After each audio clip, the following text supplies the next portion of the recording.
se pasa volando. Lo dicho, Daniel Brown, Historias de Paz y Guerra, testimonios de uruguayos en las misiones de paz. Ayer fue presentado y tengo entendido que con altísimo, subrayado éxito. SEA Portones, 2 años de garantía y 3 controles remotos inviolables. Service los 365 días del año. SEA Portones, 2-601-2611. seaportones.com. Bueno, Daniel, buen día y bienvenido. ¿Qué tal? Siempre un gusto estar aquí. Gracias por aceptar la invitación. Me corregías, y haces muy bien, porque yo mismo te lo había preguntado en forma implícita. No es tu primer libro no ficción, ¿verdad? Exacto. Sí, porque ya tenés un collarcito, ¿no? Sí. Unas perlas del collar, quiero decir. Este es el cuarto, sí. El segundo era es autobiográfico, Secuestro en Familia. Exacto, lo recuerdo mucho, porque además en el marco de esa publicación, si no recuerdo mal, por Rumbo Editorial. Rumbo Editorial. Ahí, me acuerdo y aprovecho para agradecerle a Carmen porque sé que está escuchando. Ah, mirá vos, Carmen, bueno, le mando un beso a Carmen y le recuerdo que mañana la espero como todos los viernes. Así que ya cumplimos con la tarea de convocarla. Te decía, Daniel, que has logrado, tengo la impresión, generar a través de los libros una coartada perfecta para seguir bajando al sur, ¿no? Y recuperarte con tus calles, tus olores, seguramente con zonas de afectos. Pero claro, es una excusa perfecta. Es un cordón umbilical que tengo con el país. Porque ya hace 30 años que vivís en los Estados Unidos. ¿A qué te dedicas allá? Bueno, yo soy analista de sistemas. Me recibí acá, en la Universidad de la República. Y bueno, me fui en 1986. Pasé por varios países y terminé en Estados Unidos. Dentro de Estados Unidos estuve en varios lugares y ahora estoy en Atlanta. Ya hace un tiempo en Atlanta, ¿no? En Atlanta, 16 años. Bien, claro. Sí. Se puede decir que ese es tu lugar en el mundo, al menos por ahora. Por ahora, sí. Nunca se sabe, ¿no? No. Ese paradigma ha cambiado. En realidad lo que me gustaría es pasar la mitad del tiempo en Estados Unidos y la otra mitad acá. Ajá. O sea... aprovecho porque levantas el centro y cabeceo. Sí. ¿Cuáles son las cosas de mayor poder, de mayor fortaleza que tu vida en Estados Unidos implica y que acá definitivamente las perdés? ¿Y cuáles son las fortalezas que tiene que ver con las que recuperás cuando venís acá? Bueno, te voy a decir una que de repente no sé si suena bien, pero cuando pienso en el Uruguay pienso en la comida. Me encanta, vengo acá y me como todo. Porque, ¿Te morfás todo? Sí, me morfo todo. Porque la comida en Estados Unidos para comer bien es difícil. A ver, tirame un pique, yo que soy gordo, me interesa el tema. ¿A qué te referís? Porque en realidad uno ve, más los índices de obesidad en los Estados Unidos son altos, quizás por eso mismo que lo que decís. Sí. No, yo acá vengo, como pescados y mariscos. Y yo creo que en ningún lugar del mundo son tan buenos como los de acá. ¿Mirá? Me encanta, me encanta. ¿Y allá cuesta más? Allá cuesta más. ¿O son inmensamente caros, imagino? Yo pagaría para poder incluso comer... Podés, pero sí, ni aún así. Pero no, ni aún así. No, pero tiene una manera de cocinar el pescado, lo mezclan con pasta, medio raro. Y se consigue sorprendentemente buena carne allá. O sea, la carne no la extraño. Mira vos. Sí, ¿Pero te mandas tu barbecue así, tu asadito? Lo hago así, lamentablemente utilizo una churrasquerita a gas porque no hay la madera adecuada para la brasa y eso se extraña, sí. Bueno, ojo que el asado, la carne asada con madera, debe ser Uruguay a esta altura el único punto del universo que la hace, ¿no? Argentina usan carbón, Brasil otro tanto. Sí, allá también a veces hay gente que le gusta con carbón. Bien, ¿y cuáles son las cosas que allá tenés?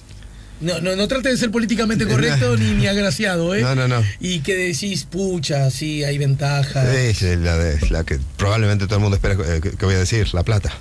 Claro. La plata. Vos, con tu trabajo, lográs estándares de vida a propósito de tus ingresos. Sí. Y seguramente allá no sos ni por asomo el público rico. No. ¿No? Pero aún así, que haciendo ese mismo trabajo aquí, tendrías mayores dificultades. Creo que no sé si es tanto la cantidad que se gana, pero las cosas son más baratas, son más accesibles. Sí. Y hay de todo. ¿Cosas como qué? Lo que quieras, o sea, hablemos por ejemplo de lo que sea electrónico, computadoras. Sí. Baratas, los celulares, los televisores, digamos, plasma, o digitales o lo que quieras. Todo es más barato. Entonces, yo creo que la plata... Te voy a pelear, pero porque somos amigos, ¿eh? Sí, dale. Bueno, no parece ser un elemento de tal peso como, porque igual un celular te compras uno cada 3 años. Sí. Quiere decir, no, nadie se va a otro país solo para tener un celular más barato, ¿no? No, pero tengo, por ejemplo, me gusta navegar y tengo una lancha, allá me la puedo comprar. Claro. No es cara, no es cara. No es que soy, el millonario que tiene la lancha. No. Ese es el uruguayo con lancha. Sí, no soy el uruguayo con lancha. O sea, porque mucha gente la tiene y mucha gente que realmente yo sé que gana menos que yo y de repente tiene una lancha mejor que la mía. Claro. Te puedes comprar o cambiar el auto. Puede decir que desde los bienes y servicios, desde la perspectiva material, la vida es de una subrayada mayor calidad. De ese punto de vista sí. Y otra cosa, agregando a lo que me habías preguntado, lo segundo, o tal vez un poco paralelo, cuando pienso en el Uruguay, pienso en la comida, la parte, digamos, de cultura. Yo estoy en una ciudad, Atlanta, que tiene el doble de población que todo el Uruguay. Y acá yo puedo ir a obras de teatro, una cada día. Y bueno, te iba a decir, en ese aspecto me parece que con Atlanta al menos, sí. No hablo de Nueva York, por supuesto, no. Creo que sacamos ventaja nosotros, claro, paradójicamente. Y fíjate, ¿no?, que la ciudad es un cuarto del tamaño, pero en términos culturales le da 20.000 vueltas. Sí, claro, Nueva York es su propio mundo. Claro, a veces tendemos a creer que desde la perspectiva de muchas cosas, Manhattan representa a Estados Unidos y es bastante poco representativa en los Estados Unidos. Es poco representativa porque geográficamente es un pedacito muy chico. Hay, digamos, en términos de cultura, 3 o 4 lugares nada más fuertes. Sí. Los Ángeles, Chicago y Nueva York. Bueno, y la capital, Washington, ¿no? Pero fuera de ahí no tenés grandes cosas. Entiendo. ¿Cómo nace esta inquietud tuya por llegar a las historias de los uruguayos militares, la mayoría, digo la mayoría porque no solo son militares los que participan, hay civiles también, es algo que justamente por tu supuesto. libro recuerda. ¿Cómo llegaste a esa instancia, a ese momento, a ese estímulo? El año pasado tuviste la gentileza de recibirme en tu programa para la presentación de mi libro anterior, Operación Viento Sur. A raíz de ese libro, que trataba de una guerra entre Uruguay y Argentina, por petróleo, conocí. Comentábamos el otro día, profético por el tema del petróleo. Profético, ¿no? sí, parece. Espero que solo por eso. Solo por eso, no, por la guerra.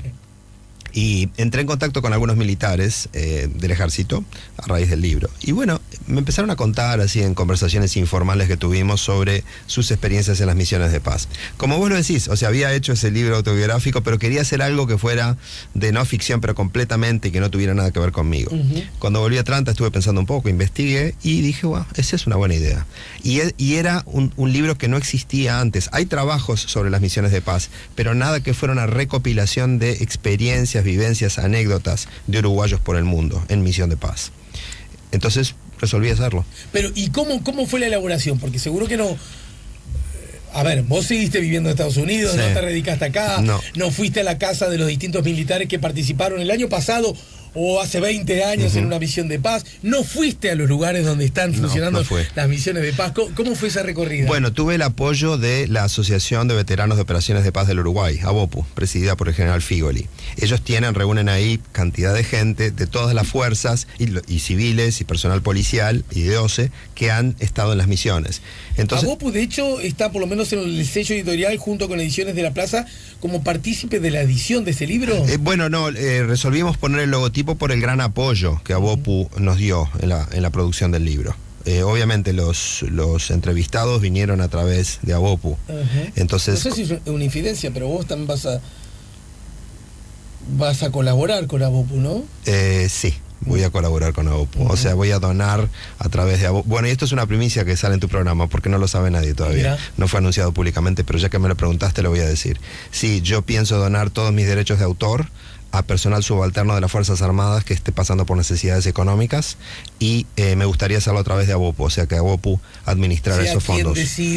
Claro, porque yo no puedo hacerlo, yo voy a estar allá. Implica un conocimiento y una logística que vos por supuesto no tenés. Claro, y que ellos decidan, de repente es alguien que fue afectado por un desastre natural o alguien que está pasando... O tuvo una contingencia familiar que necesita un tipo de aporte. Exacto. Entonces los derechos de autor van a ser canalizados en ese sentido. A propósito de derechos de autor, ayer... Me consta una venta subrayada muy importante de los libros en el marco de la presentación. Sí. Y es un libro que acaba de salir al mercado. Todavía no sé si tenés datos acerca de cómo está marchando. Está entrando en las librerías recién ahora porque se atrasó un poquito la distribución, pero ayer en la presentación en el IMES se agotaron y quedó gente sin libros. Va a haber una reunión de AVOPU la semana que viene, el día 7, aquí a 2 cuadras, Y ahí nuevamente vamos a llevar copias y esperamos poder venderlas. Bien, perfecto. Entonces me decías, accediste a ese mundo y ¿cómo te contactaste con las distintas historias? Era todo remoto, o sea, hice solamente 2 entrevistas en persona. La primera fue cuando tuve la reunión inicial y la otra hace unos pocos meses. Y el resto era por Skype, por WhatsApp o simplemente por teléfono fijo. A veces hubo una llamada que se nos cortó 42 veces en un periodo de 2 horas. O sea que era un poco complicada la cosa. Yo las iba grabando. Después las grabé y las escribí. Y bueno, el desafío como escritor era tratar de que todo el libro tuviera el mismo estilo, a pesar de que cada entrevistado te contaba las cosas de manera diferente. Sí, claro. O sea, eso fue un trabajo y una experiencia nueva para mí, porque como escritor, esto fue la primera vez que yo fui la voz de otras personas, ¿cierto? Claro. Autobiográfico el segundo y los otros eran novelas, o sea, cosas que salieron de mi imaginación. Es inocultable y vos mismo lo sabés que el debate acerca de si deben o no deben existir misiones de paz es un debate, para mi gusto, bienvenido, porque forma parte de la libertad, sobre todos los hechos tenemos derecho a tener distintas opiniones. Es un debate que está más o menos presente y que insisto, sobre el cual hay distintas posturas. Este libro intenta de alguna manera contribuir a ese debate o más aún, intenta operar a favor de una u otra posición. No, no fue nunca el propósito del libro. O sea, simplemente una cuestión de, hasta cierto punto, de educar, de informar, de que la gente se entere lo que ocurre en las misiones. Yo no estoy haciendo un análisis crítico a favor o en contra, son simplemente historias. Yo tengo mi propia posición personal, que ha sido tal vez reforzada a través de las conversaciones que tuve con todas las personas que entrevisté, insisto, civiles y militares, pero eso no está reflejado de ninguna manera en el libro. O sea, son historias independientes, de diversos tipos, algunas son cómicas, otras son trágicas, otras son muy emotivas. Muy emotivas, sí. Sí, muy emotivas, pero no es una cuestión de decir, bueno, no sé, si tenemos que ir o no tenemos que ir, o estas cosas pasaron y estaban mal. No, es completamente objetivo desde ese punto de vista. ¿Cuántos uruguayos, militares o civiles, la suma quiero decir, han participado a lo largo de la historia en misiones de paz? Mira, el número está arriba de 40.000, o sea, yo había en cierto momento vi 45.000. Yo creo que nos estamos acercando casi a los 50.000 uruguayos que han estado en misión. ¿A lo largo de cuántos años ya? Bueno, si nos ponemos a contar, Uruguay ya participó en la guerra del Chaco antes de que existieran Naciones Unidas. Pero del punto de vista de contingentes, o sea, cuando pensamos en el contingente son los camiones, un montón de soldados, hace 25 años la primera intervención uruguaya como contingente fue en Camboya. Y fue una misión muy exitosa, en realidad. Y fue a partir de ahí que Uruguay fue ganando prestigio, el cual se fue sumando con diversas otras acciones en muchos países del mundo, y bueno, gracias a eso estamos en el Consejo de Seguridad. Y en alguna manera, ¿qué le decimos a aquel que advierte que es una contradicción hablar de misiones de paz cuando se trata protagonizadas por ejércitos? Bueno, es una pregunta interesante y creo que muy inteligente también. Y el asunto es el siguiente: vos no podés mandar a alguien con una banderita blanca o, no sé, con una carita linda y con una sonrisa a dialogar con un tipo que acaba de masacrar a 400 personas, que acaban de violar a 500 mujeres y que te va a recibir con un fusil de asalto apuntado a tu cabeza. No sé, es imposible. No estás dialogando con gente normal, estás dialogando con criminales de guerra, en muchos casos, con guerrilleros que tienen su propia agenda, algunas de cuyas agendas tienen que ver con la parte económica, de tráfico, puede ser de drogas o de minerales. Entonces hay que tener una cierta presencia de fuerza, porque vos lo que estás haciendo allí, estás protegiendo a la población civil. De la misma manera que la policía nos protege a nosotros, como civiles, contra la criminalidad o lo que sea, bueno, Naciones Unidas, llamémosle, hasta cierto punto, puede llegar a ser considerada la policía del mundo en ciertos lugares en las cuales... Y otra cosa que es importante, mirá que Naciones Unidas no se mete en ningún país si no hay un acuerdo, si no se lo llama. Tiene que haber acuerdo de las dos partes. No es de pesado. Claro, no se mete. No, por lo tanto, el concepto ese que muchas veces se alude, el concepto ocupación, ¿verdad? No. Ejército de ocupación, si fuera, me pongo un lugar químicamente puro, sí. Si fuera tal como se narran las cosas, no aplicaría porque es esa solicitud del propio Estado. Claro, ¿no? Esto no es Alemania invadiendo Polonia, de ninguna manera. Esto es, bueno, hubo una guerra entre dos países, se llega a un cese al fuego y los dos países están de acuerdo que venga. Pero ha cambiado un poco, digamos, la modalidad. Antes eran conflictos, lo que se veía más, conflictos entre países. Sí. Ahora son conflictos dentro de un país. Y el ejemplo más grande que tenemos, bueno, Haití era uno, y tenemos el Congo. En el Congo tenés todo tipo de tendencias y todo tipo de grupos guerrilleros, infiltraciones de países limítrofes con etnias del mismo país muchas veces. Entonces eso realmente hasta es más complicado que lo otro. Comentaste hace un ratito a propósito de ciertos objetivos o de ciertas intenciones que tenías, de que uno de ellos tiene que ver con que nos enteremos de cosas. ¿Percibís, apreciás, sostenés la idea de que acerca de las misiones de paz y su funcionamiento, sus roles, sus hechos, sus historias, hay un gran vacío de información y de conocimiento? Yo creo que sí, y ojo, que quede claro, yo creo que hay una buena cobertura de prensa cuando salen las tropas o cuando vuelven o cuando ocurre algo como lo que ocurrió hace unas pocas semanas del combate, pero lo que faltaba, y espero que esto lo supla, es, digamos, el conocimiento un poquitito más detallado. Realmente, ¿para qué van los diversos tipos de funciones que existen? Te voy a dar un ejemplo.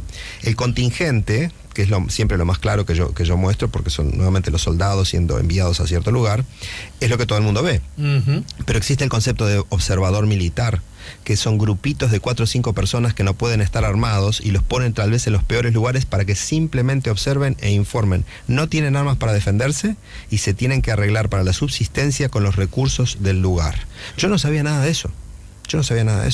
Yo tampoco sabía de cómo Naciones Unidas funciona. A ver, el lenguaje de barrio, esos están más regalados, ¿no? Bueno, y han habido gran cantidad de bajas de observadores militares. Se les da transporte, se les da comunicación. Entiendo. Pero están a merced. Sí, están ahí, digamos. Hasta cierto punto, o sea, la única forma de defensa que ellos tienen es la boina celeste y la banderita de Naciones Unidas. Más nada. Uh-huh. Me imagino que cuando vos abordaste este asunto, esta tarea que, por lo que entiendo, te autoimpusiste, ¿no? Sí.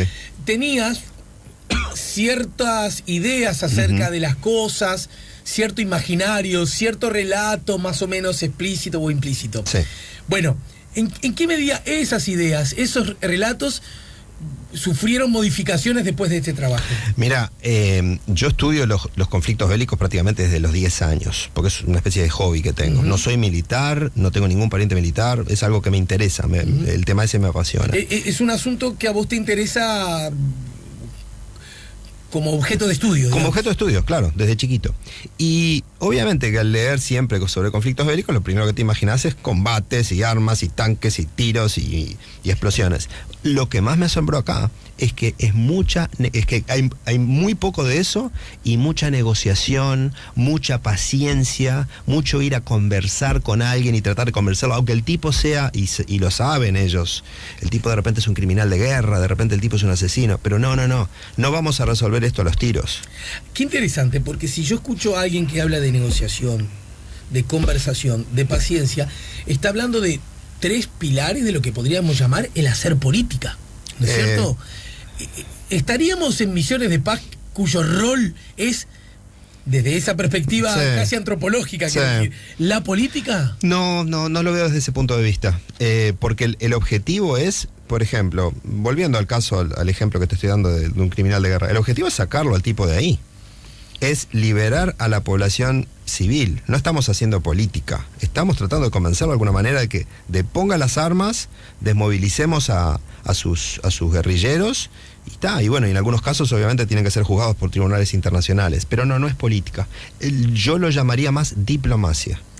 Ajá. Y en ese aspecto, a lo largo de años, uno ha escuchado distintos testimonios, probablemente no tan bien agrupados como en tu libro, acerca de cierta condición especial que tiene el soldado uruguayo, casi podríamos decir el ciudadano uruguayo, acerca de generar empatía con el lugar al que va. Y esto, permitime mi rol de comunicador, Sí. puede merecer una mirada por lo menos crítica. Ay, sí, claro, nosotros siempre los uruguayos, los buenos y los lindos de la película, ¿entendés? Sí, los que sí, mejor sí. hacen el asado, los que mejor juegan el fútbol, los más generosos, los más solidarios, los más guapos, ¿no? Los más corajudos. Y uno tiene derecho a suponer que eso a lo mejor es un poco cierto y a lo mejor es un poco exagerado. Sí. Me va siguiendo, ¿no? Sí, sí, sí. En este caso, y luego de haberte nutrido de tantos testimonios, de tantos relatos que terminan siendo muchas veces chequeados y antecruzados, aunque ese no fuera la Sí. intención, por el solo hecho de conversar sobre el mismo tema Claro. con más de una persona, Claro. ¿no? ¿Da cuenta de algo especial desde ese punto de vista de los uruguayos? ¿O nos estamos haciendo una película que no es necesario hacer? No, esa es una constante en realidad, no es una película, es una realidad. ¿Vos asegurás que eso es te cierto? entendí, te lo aseguro que eso es cierto porque no somos nosotros los que lo decimos, no soy yo diciéndotelo, son los oficiales de otros países que lo dicen y que lo han puesto por escrito. En mi libro hay un relato que habla del decálogo del TA, que es una lista de posibles definiciones de la palabra TA, porque los uruguayos no decían que no, nunca decían que no. Y ese era el propósito con el cual fuimos a Camboya. No vamos a decir que no, vamos a tratar de ayudar. Vamos a decir ta. Vamos a decir TA, sí, yo te lo arreglo, te lo arreglo. arreglo. Pero eso por un lado. Y por el otro, hay un ejemplo que está muy claro. El general Guido Manini Ríos escribió el prólogo del libro. Sí, el comandante en jefe, sí. Sí, y él, en una reunión que tuvo con un alto funcionario de Naciones Unidas, lo felicitó porque le hizo una comparación entre las tropas uruguayas y las de otro contingente que había acabado de patrullar por una aldea, volvieron y dijeron, no hay novedad. Ese día habían habido 100 violaciones en esa aldea. Y le dijo al comandante en jefe, si los uruguayos hubieran patrullado por allí, nosotros nos hubiéramos enterado, porque ellos se bajan y hablan con la población. Claro, el no hay novedad desde una perspectiva más militar dura, perdón, Sí. no conozco te Sí. Mirá, no escuché tiros, no escuché corridas, no vi enfrentamientos, No. pero de pronto subyacía una realidad quizás más penosa que los tiros, que las corridas, Eran que las bombas, violaciones. que tenía que ver con el Sí. abuso sexual. Claro, porque un tiro lo escuchás, Claro. ¿cierto? Combates. Y eso vos decís que, a ver si te sigo Sí. bien, Sí, sí. quiero- de pronto eso, el militar uruguayo, probablemente más que en su condición de militar, en su condición de uruguayo, es capaz de advertirlo porque dialoga, charla, horizontaliza el vínculo. Exacto, se establece ese vínculo con la población. Y decís bien como uruguayo, porque en las entrevistas cuando yo hablaba con ellos siempre me decían, y vos sabés cómo somos nosotros los uruguayos. No me decían, vos sabés cómo somos nosotros los militares. ¿Cierto? Eso en todo. Y otro ejemplo que tengo del comandante de una base que salía con el mate y el termo al bajo del brazo a caminar por el mercado del pueblo con su segundo ¿En jefe. dónde te acuerdas en Elisiones? La ciudad de Mandaka, cuando abrieron el río Congo, un capitán de fragata de la Armada, y salía caminando tranquilamente por el mercado, conversando con la gente, y las tropas de los otros países que estaban por allí pasaban en los blindados por el costado, no salían de su escotilla cerrada y mirando por si las moscas. Por si las moscas, pero los uruguayos hablaban con la gente. Una enfermera, una sargento uruguaya. O sea, menos amigos, menor vocación por el gueto, digamos, por el yo me cuido. Sí, ¿no? claro, o sea, iban ahí, digamos, como los de los otros países, ¿no? A pasar el tiempo, cumplís con tus 9 meses o tu año y te volvés. O sea, digamos que los uruguayos van allí, bueno, estamos acá, vamos a tratar de hacer algo. Yo a veces escucho cuando se habla de estos temas, el rol, estamos casi en el final, en todo caso por hoy. El próximo encuentro lo podemos hacer en Atlanta. ¿Cómo no? En una lancha. ¿Te gustó? Y con un asadito. Sí. Yo te llevo algunos mariscos. Bueno, dale. Bueno, en todo caso, sobre estos asuntos cuando se habla, yo veo que se introduce un tema que a mí me parece bien que esté presente, pero a veces no siento que se está utilizando bien. Y tiene que ver con la ganancia económica, los salarios, que hace que aumenten fuertemente, notoriamente, el ingreso de los militares que participan en las misiones. Sí. Ese asunto, yo creo que hay dos posturas. Uno, tratar de ponerlo como la única razón. Otro, que para mí es equivocado, la única, dije. Sí. Y otro, que me parece igualmente equivocado, tratar de minimizarlo, como si eso no jugara un rol. No, juega. Los contrarios a las misiones lo ponen, estos van porque en realidad lo que quieren es la guita. Yo creo que es un error. Y los que favorecen las misiones, los que tienen una mirada buena, dicen, no, es por la condición de servicio, de paz. Y yo digo, ¿y cuál es el problema de asumir que ambos roles juegan? Claro, la verdad está en ese lugar en el medio. Vos, más allá de nuestros discursos, Sí. que eso es lo que menos me importa, ¿qué has percibido acerca de la charla con esta gente? Bueno, número uno, sí, claro que la plata importa. Vos estás hablando de la gente que tienen en la administración pública los sueldos más bajos que existen. Obviamente que quieren comprarse su casita o reformarla, o comprarse una moto, o pagar la primera cuota del auto. Esto está clarísimo. Pero lo que también me dicen es que en la primera misión que van, tal vez el dinero influye más, o sea, no deja de influir nunca. Pero en la segunda ya es una cuestión más de aventura. Ah, estuve en el Congo, ahora quiero ir a Haití. Ay, qué bueno, ahora estuve en contingente, ahora quiero ser observador. O sea, es una cuestión de, veo que estoy creciendo profesionalmente y como persona, quiero experimentar cosas nuevas. Pero sí, la plata obviamente que juega un factor. El libro se llama Historias de Paz y de Guerra. Historias de Paz y Guerra. Testimonios de uruguayos en las misiones de paz. Es de Daniel Brown, editado por Ediciones de la Plaza. Hay una explícita alusión a BOPU, que son los veteranos, ¿verdad? Sí, que han la Asociación de participado Veteranos. de estas misiones, y nos acaba de dar como primicia el autor que todo lo ganado por conceptos de derecho a autor va a ser a beneficio de aquel personal militar que esté necesitando por diversas razones apoyo material, Sí. y que será administrado por la propia ABOPU. Exacto. Así que bueno, esto forma parte de una noticia. Gracias, Daniel, por el tiempo, buen retorno, y bueno, seguramente más temprano que tarde nos reencontramos. Justamente, ¿con qué próximo libro vas a venir? Ah, ya lo tengo. Estoy seguro. Sí, ya lo estoy masticando. Pero no te quiero todavía decir porque no sé si va a salir, porque va a ser un poquito complicado escribirlo. Dame dos pistas, yo soy periodista y pregunto, ¿ficción o no ficción? Ficción. Ficción. Ficción. A propósito de hechos históricos, ubicables. Terrorismo. Ajá.